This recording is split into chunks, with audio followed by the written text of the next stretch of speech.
checking Facebook. We are good. Hello, everybody, and welcome to the PT on Ice Daily Show. My name is Christina Previtt. I am one of two lead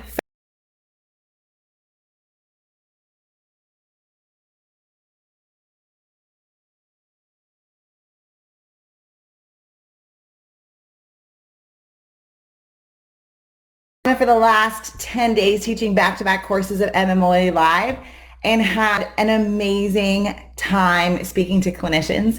If anyone's been following me on Instagram, it's been over a year since I've been able to teach live. So I was so excited to be able to cross the border. And fun fact, I ended up finding out that because I'm a medical provider, I had some of the exemptions to quarantine. So I actually got to see my daughter because I thought that I was going to have to quarantine until day 8. And so I'm very, very excited that that is absolutely not the case. And I got to hug my little girl when I got home. All right. If you are looking to see us live, we have a couple of contract courses. I think our next open course is in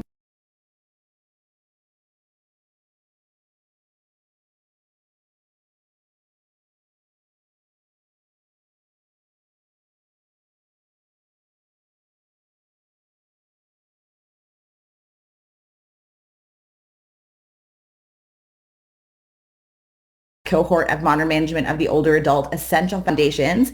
Our 8-week online course starts August 18th. Or if you're looking to get into advanced concepts, having already taken our 8-week online course, that starts in October. All right, we're going to talk about actually something that happened to my husband yesterday. And the topic of today is pre-traumatic stress disorder starts early. Okay, here's the story. My husband is 28 years old. He's not in the geriatric population yet. But he has had issues with his knee. So he was a semi-professional football player for a while, beat his body up, has had multiple surgeries, uses strength training to maintain his conditioning and keep his pain at bay. And he's had this persistent cyst in the front of his knee and just right underneath his patella that when it fills with fluid, and you can see it, it's about an inch in length by an inch in diameter. And so when that happens, it starts to feel like a lot of pressure in his knee.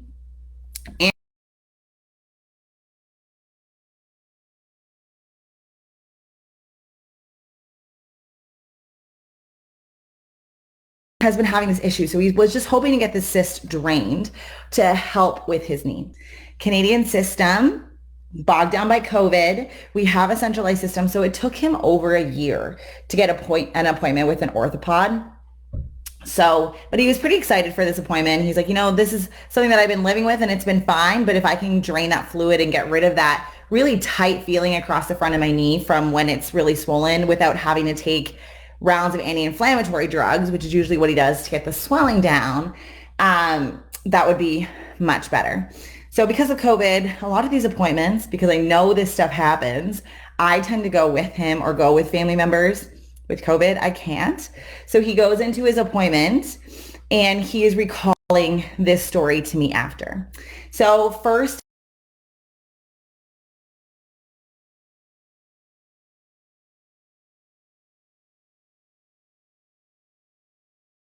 wait in a room for about 45 minutes for the orthopod to come in. Funny as a PT because I would be just mortified. But that can happen in the medical system when you're in a hospital-based system. Anyways, orthopod comes in and doesn't talk about the cyst, takes a look at an old x-ray or old MRI, and basically says, well, you're not a surgical candidate, which he never thought he was. Stop lifting heavy, number 2. And number 3, this is probably a tendonitis and you don't need to be off for 1 month. You need to be off for like 4 or 5 months. Number 3. Then as he's waiting, outside the room, he's fairly close to the nurses station or like the assistant station. I don't know if it was just nurses or there were other clinicians that were there. And he heard them making fun of some of their patients for being dumb, or how could they not know that this was happening, or how could they not know X, Y, and Z. So those four things happened in the span of an hour. So I'm having conversations with my husband after. He knows our medical system. He's heard me speak about these things. And we're talking about next steps, because in my mind, all right, let's just give him a referral for plastics. And he's like, what's the point? This has taken me forever anyway. And he's already getting very demoralized about this interaction. And one, there's a couple of things that have come up that are just not supported by the evidence. One, stop lifting heavy. You know our bias, fitness forward. For a tendinopathy to heal, which he thought it was, incorrectly.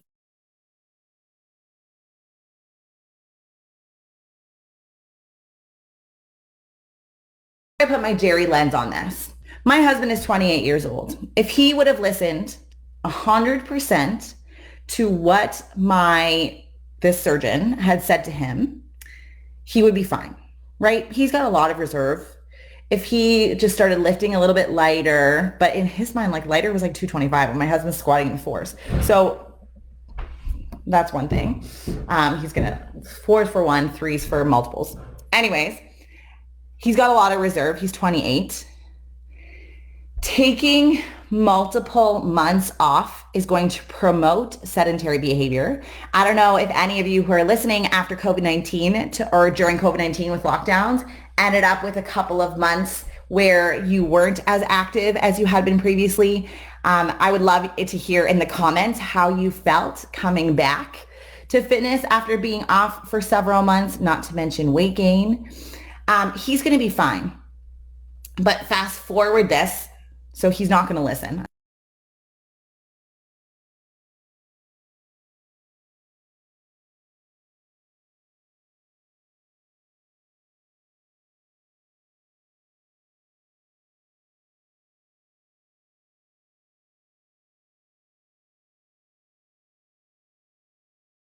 Hour and a half for him to come in for 5 minutes, not address the cyst, though I mentioned it multiple times, and just feel like, well, I can't do anything about it. Like he actually said like, well, I just can't do much about it. Which is just so upsetting to me on so many levels. So if my client who's in their 60s comes in and this is the interaction that they have with their healthcare, and so they listen to their doctor, they stop doing any exercise, they take 4 months off, and then their knee is still painful, which figure out that, yeah, it's not going to really get better when they go back.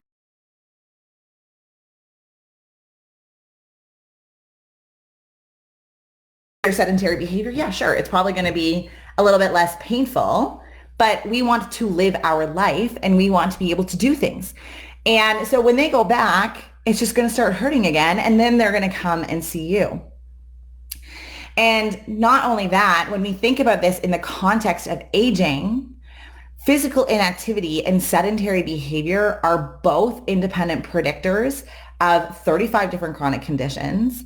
And it's an accelerant for physiological changes that are occurring across multiple organ systems as we get older. And so if this is the messaging that he's giving to somebody who is 28, who has resiliency, what is the messaging that is happening to my clients in their 60s who may have that resiliency, but the perception in our healthcare system is very often that they do not have that resiliency? And so as I was reflecting on this interaction and trying not to get all worked up about it, I just couldn't help but think that this is pre-traumatic stress disorder starting in your 20s.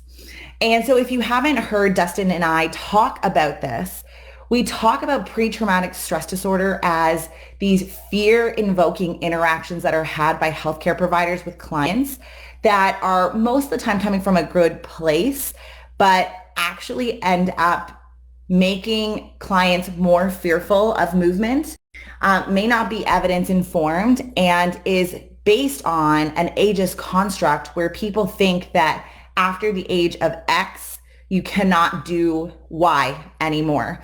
And so if at 28, imagine the perception of your client when he's coming in at 82 and you're handing him a heavyweight.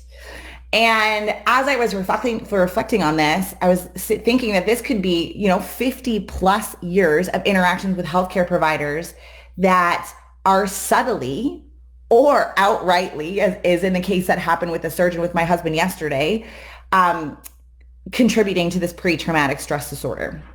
And so as I was reflecting on this, I was thinking to myself, how can we know really? Like, am I just going to go into every interaction assuming that these conversations have happened?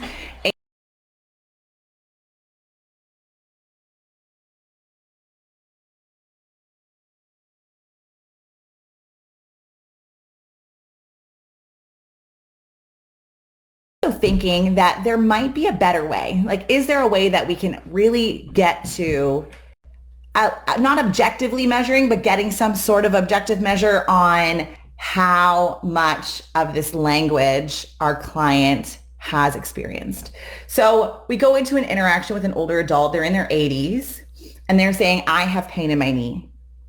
And you ask them how long it's been going on for. Sometimes these are like questions that geriatric clinicians don't want to ask because they'll say, 20 years ago, this started when XYZ happened.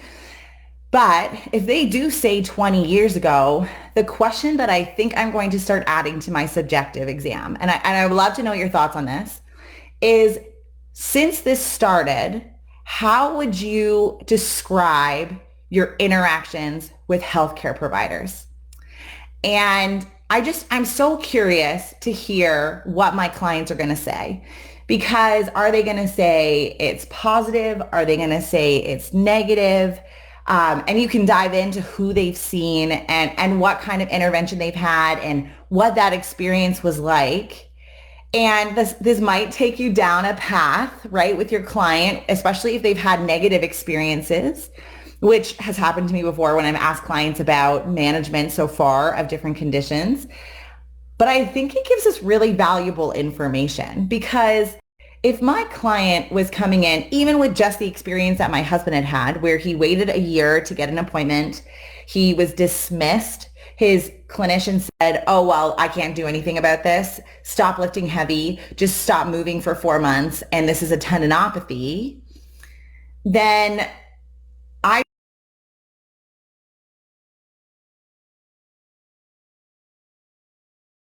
sensitive, especially if they really have that perception that the physician's word is sacred. And then I'll have to kind of change my approach and like say, like, I'm sure that this clinician meant well, but here are some of the things that I think that we can do. And this more closely relates to the things that you were doing, let's say 3 years ago, before all of this pain started. And so I never stop being shocked when I hear these interactions. And we talk about this in the realm of geriatrics, but it is so pervasive across the lifespan.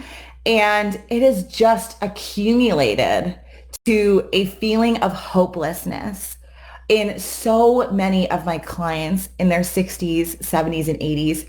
I just think, if we empowered our clients from the time they were little kids, right? When my daughter falls over, I don't say, oh, you had a fall. Did you know that you could hurt yourself? You should stop doing that, which is what we say to our older adults. We would never say that to my daughter who's learning how to walk and falls over all the time. If we took that type of empowering message and brought it throughout, let it vein through our entire lifespan, I wonder how many people would think more positively about aging. We talk about positive aging stereotypes in MMOA Live. I wonder how many people would feel this sense of confidence in their capacity. We had somebody in Cottonwood who was 61 years old, and she lifted a 90-pound deadlift, and she's like, I am 61 years young. And I want all of my clients to have that type of, she was just so confident. I just loved every second of it. I was so excited I got it on camera. And I just think, we could really change the trajectory of our lives, and we could really, really encourage independence in our older adults. And this type of thing, it just made me so sad, and it made me think about my clients. And I hope that you reflect on this as well and think, what about that question in our objective or subjective interview? Since this started, how would you describe your healthcare interventions? And see what they say. And I would love to know if you have asked this question, what your client said. So please comment if you have asked this question or you've had interactions like this with your clients. And let's keep this conversation going, because I think it's so, so important. And for any of the listeners on here who aren't in geriatric specific settings and see this across the lifespan, ask this question to all of your clients, irrespective of age, and see if you notice any trends as people get older. Because again, I think that's fascinating. And I think we can really spark change with this little tiny change in perspective. All right. If you're looking to get into our 8-week online course, our next cohort starts August 8th.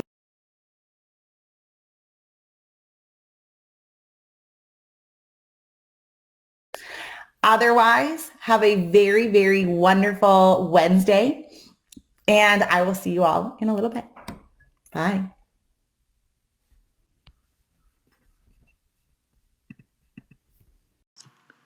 Hey, thanks for tuning in to the PT on Ice Daily Show. If you enjoyed this content, head on over to iTunes and leave us a review. And be sure to check us out on Facebook and Instagram at the Institute of Clinical Excellence. If you're interested in getting plugged into more ICE content on a weekly basis while earning CEUs from home, check out our virtual ICE online mentorship program at ptonice.com. While you're there, sign up for our Hump Day Hustling newsletter for a free email every Wednesday morning with our top 5 research articles and social media posts that we think are worth reading. Head over to ptonice.com and scroll to the bottom of the page to sign up.